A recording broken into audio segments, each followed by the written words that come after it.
So hello everyone, welcome back to my YouTube channel. So hopefully तुम सब सही हो गए, आबाद हो गए, जिंदा हो गए और सेक्सी हो गए मेरी तरह। आज का जो टॉपिक होने वाला है वो मैं तुम्हें थोड़ी रियलिटी बताने वाली हूँ यहाँ की के पॉप इंडस्ट्री के बारे में, डेटिंग कल्चर के बारे में और कल्चरल शॉक के बारे में। यहाँ के इंडस्ट्रियल एरिया लाइक जिन लोगों ने सोचा कि के पॉप आइडल बनना है, दीदी हम कैसे बन सकते हैं, ऑनलाइन ऑडिशंस वगैरह, ऑफलाइन ऑडिशंस अटेंड करें।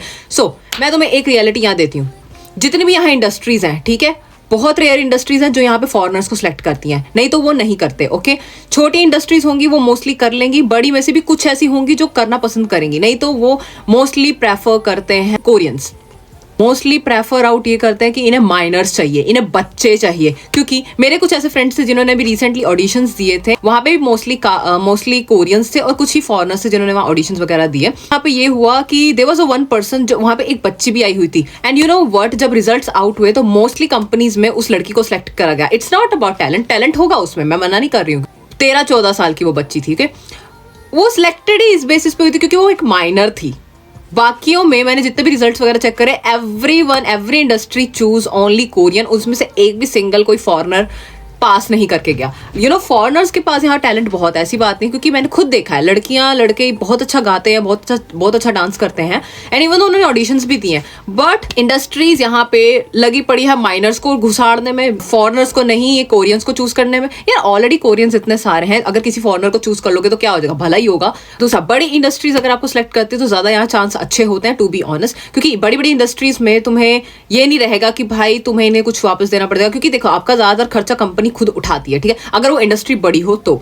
नहीं तो अगर आप स्टार्टअप कर रहे हो किसी छोटी इंडस्ट्री में, तो वहां का मेन पॉइंट मैं तुम्हें बताती हूँ क्या होता है। इफ यू गेट सिलेक्टेड, ठीक है, तो तुम्हें वो ट्रेनिंग देंगे, कोई इशू नहीं है, बट वो ये भी पहले बोलेंगे कि हमारे पास इतना बजट नहीं है कि हम आप सबका खर्चा उठा सके, तो आपको ब्रॉडकास्टिंग करनी पड़ेगी डे बाय डे, हर रोज। अब हर रोज ब्रॉडकास्टिंग हो गया, जैसे तुमने अपने आइडल्स को देखा होगा जो लाइव आते हैं, वो ब्रॉडकास्टिंग होगी, उनसे उनको पैसा मिलता है, ठीक है। ब्रॉडकास्टिंग के भी यहाँ डिफरेंट तरीके हैं, उसके लिए भी तुम्हें पता क्या है, यहाँ पे ये बोला जाता है इंडस्ट्रीज की तरफ कॉन्ट्रैक्ट में कि ब्रॉडकास्टिंग आपको करनी पड़ेगी। उनके कॉन्ट्रैक्ट्स में भी काफी ऐसी रूल्स एंड रेगुलेशन होते हैं जो आपको अगर तुम आइडल बनते हो तो तुम्हें एक्सेप्ट करना पड़ेगा। मेन ये है कि पैसा कमाने के लिए तुम्हें आइडल में यहाँ बनाया जाएगा, ठीक है। अगर तुम किसी छोटी इंडस्ट्री के लिए वो कर रहे हो, तुम्हें सैक्रिफाइस करना पड़ेगा, ठीक है। तुम्हारी एजुकेशन उसमें जाएगी, तुम्हारा सब कुछ उसमें जाएगा। तीसरा चौथा पॉइंट यही है, मतलब पैसा कमाने के लिए, तुम्हें सर्वाइव करने के लिए एक स्क्रीन के ऊपर निर्भर रहना पड़ेगा, एक ब्रॉडकास्टिंग के ऊपर। क्योंकि अगर तुम्हारे पास पैसा नहीं होगा, क्योंकि तुम छोटी कंपनी से स्टार्ट करो, तो तुम्हारा सर्वाइवल बहुत कम हो जाएगा। So you have to do it for the regular basis. क्योंकि तुमने देखा होगा छोटी इंडस्ट्रीज के जो आइडल्स होते हैं वो ज्यादातर ब्रॉडकास्टिंग ही करते हैं। क्यों करते हैं? क्योंकि उससे उनको पैसा मिल रहा होता है। ये चीज है यहाँ पर कि आप अगर छोटी इंडस्ट्री से स्टार्ट करोगे तो ये इसका थोड़ा डिसएडवांटेज है, क्योंकि इसमें भी कोई चांस नहीं कि आप सक्सेसफुल हो पाओगे या नहीं हो पाओगे। क्या पता तुम डिसबैंड होगे बीच में, तो क्या होगा, उन्होंने बस सिंपल ये करना है कि जितना पैसा उन्होंने तुम्हारे पे इन्वेस्ट करा होगा वो तुम्हें उन्हें वापस देना पड़ेगा। बात सिंपल है। ये हर एक इंडस्ट्री का यहाँ काम है कि भाई जितना वो तुम पे इन्वेस्ट करेंगे, जितने भी तुम्हारे टूर्स वगैरह कुछ भी होगा, कॉन्सर्ट्स होंगे, जो भी वो टिकट्स वगैरह सेल आउट करते हैं, उसके बेसिस में उनको ज्यादातर 70 to 80% अपने पास रखते हैं, और जो उसमें से बचा 20% है वो तुम सब में बांटा जाता है। और 20% भी इतना ज्यादा नहीं होता जितना तुम्हें लगता है, ठीक है। एक्सेप्ट बड़ी इंडस्ट्री में जो 20% होता है वो बहुत ज्यादा होता है, बट छोटी कंपनी में जो 20% होता है वो बहुत कम होता है। कि एक चीज रियलिटी और देती हूँ, इंडस्ट्रीज ऑनलाइन ऑडिशन रख के तुम्हारा काटती है, ठीक है। ऑनलाइन से उन्हें घंटा मतलब नहीं होता, वो सिर्फ एक नॉर्मली एडवर्टाइज कर दिया उन्होंने कि हम जितने लोग दुनिया वर्ल्ड वाइड से अट्रैक्ट कर सकते हैं, ठीक है, कि ग्लोबली कर देंगे इसको, ग्लोबली कर दिया तो लोग अट्रैक्ट होंगे, ठीक है। बट वो बेसिकली जो सिलेक्ट करते हैं बच्चे, वो सिलेक्ट करते हैं अपने अंडर ट्रेनीज, कि जो उनके अंडर काम कर रहे हैं, अंडर इतने टाइम से वो ट्रेनी है, अंदर इतने टाइम से उन्होंने पैसा लगाया या फिर वो उन्होंने ट्रेनिंग्स ली है, तो अपने अंदर सिलेक्ट करते हैं, ठीक है, टू बी ऑनेस्ट। क्योंकि तुम खुद देखो यूट्यूब पे इतने ऑडिशन वीडियोस पड़ी हैं कितने लड़कियों की जिनको मिलियन व्यूज गया हुआ है, बट आज तक तुमने उनको किसी भी सर्वाइवल शो में, किसी भी उसमें देखा? क्योंकि एवरीवन उनको कमेंट करते हैं कि भाई ये she deserve better, she deserve, but they never get selected. खुद देखा है कि इतनी अच्छी सिंगिंग करने के बावजूद अगर ये सिलेक्ट नहीं करा इन्होंने, तो फिर ब्रो सिंपल है कि ये सिर्फ नॉर्मली ये कहते हैं कि भाई हम ऑडिशंस लेते हैं ऑनलाइन, बट ये सिलेक्ट किसी को नहीं करते।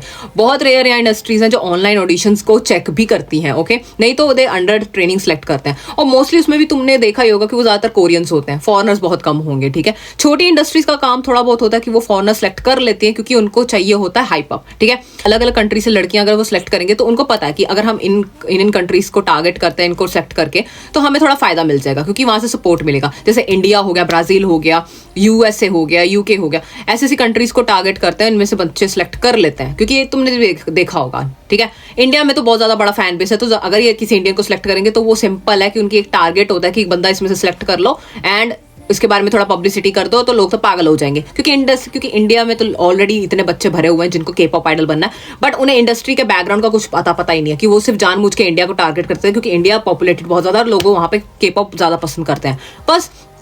तो इंडिया का बोल बोल के वो तुमसे बस फैन अपने फॉलोवर्स गेन करवाते हैं। तुम्हें क्या गारंटी है, तुम इतनी मेहनत कर रहे हो, कुछ भी कर रहे हो, तो वो तुम्हें सिलेक्ट करेंगे ही करेंगे। बहुत रेयर चांसेस हैं जिसकी तुम यहाँ इंडस्ट्री में सिलेक्ट हो जाओ, नहीं तो हर को, क्योंकि इतना कंपटीशन है यहाँ के पॉप आइडल की इंडस्ट्री में, क्योंकि हर साल यहाँ 100 से ज्यादा ग्रुप्स बनते हैं और उनमें से सक्सेसफुल सिर्फ 0.001% होते हैं, ठीक है।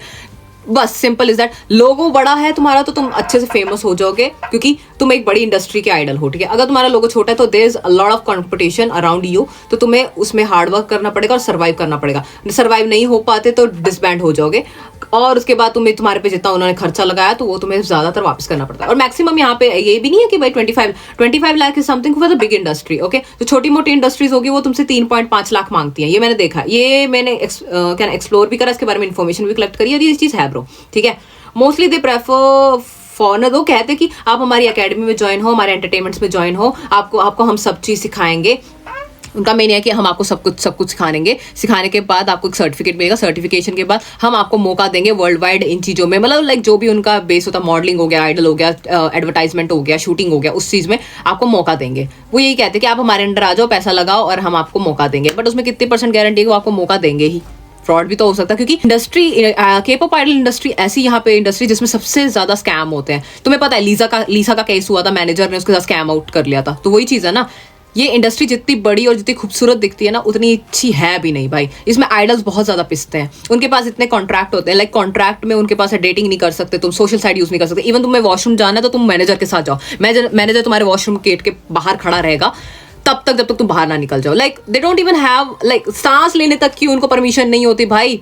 ऊपर से यू सेड लाइक हमें ऐसी लाइफ चाहिए भाई, इससे अच्छा है कि तुम एक सेल्फ मेड बन जाओ। और मैक्सिमम जितने भी इन के पॉप आइडल्स के लाइव होते हैं ये स्क्रिप्टेड होते हैं, इनके सामने मैनेजर बिठाया होता है, वो उनको गाइड कर रहे होते हैं। और तुम्हें क्या लगता है कि इतना ईजी है ब्रो? नहीं नहीं नहीं नहीं, ये जहां भी घूमते हैं हर जगह इनको कैमरा फॉलो कर रहे होते हैं, ये छुप छुप के घूमते हैं, इनके पीछे स्टॉकर्स रहते हैं हमेशा, इनके स्टॉकर्स इनको इतना डिसरिस्पेक्ट करते हैं पब्लिकली एंड स्टिल इनके पास ये नहीं होता कि ये कुछ चू भी करके बोल दे, ठीक है। तुमने जरा सा कुछ कर दिया, कुछ भी कर दिया, सो उनके लोग, यहाँ के लोगों को ये है कि अगर उनको जरा सा भी ऐसा फील हुआ कि इसने कुछ गलत कर दिया, चाहे उसने गलत करा भी ना हो, तो उससे पब्लिकली सॉरी बुलवाते हैं, ऑनलाइन सॉरी बुलवाते हैं। जैसे फातुआ का केस हुआ था और भी कितने आइडल्स का केस हुआ था जिसमें उसने फ्लैग दिखा दिया था, कुछ कर दिया था, जानबूझ के सॉरी बुलवाते हैं।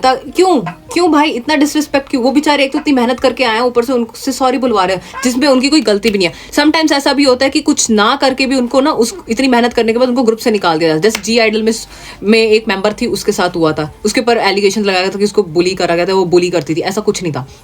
इन चीज़ों से भी बच के रहना पड़ता है। इतना सा भी कोई तुम्हारे बारे में झूठ बोल दिया तो तुमको ये भी किया जा सकता है, तुम्हें निकाल देते हैं ग्रुप से, ऐसा है। तो तुम्हें अपनी आइडेंटिटी का भी बहुत ज़्यादा ख्याल रखना पड़ेगा, तुम्हें बैकग्राउंड का अपने ख्याल रखना पड़ेगा बहुत ज़्यादा, कि कुछ भी कहीं से कोई ने कुछ उठा के बोल दिया और तुम्हारे पर लालछन लग जाएगी। तो थोड़ा संभल कर रहो, मैं यही कहूँगी। इंडस्ट्री जितनी सुंदर, जितनी शान शौकत वाली दिखती है उतनी है नहीं, ठीक है। तुम्हें जितना लगता है कि मैं डांसर बनना चाहती हूँ या मैं सिंगर बनना चाहती हूँ, बहन बहुत कॉम्पिटिशन है। 3600 लोग यहाँ लाइन में लगे रहते हैं आइडल बनने के लिए, कोरियंस भी, I am not talking about foreigners, Koreans ही, ठीक है। तो तुम्हें क्या लगता है कि वो अपने लोगों को सिलेक्ट करेंगे या फॉरनर को सिलेक्ट करना पसंद करेंगे?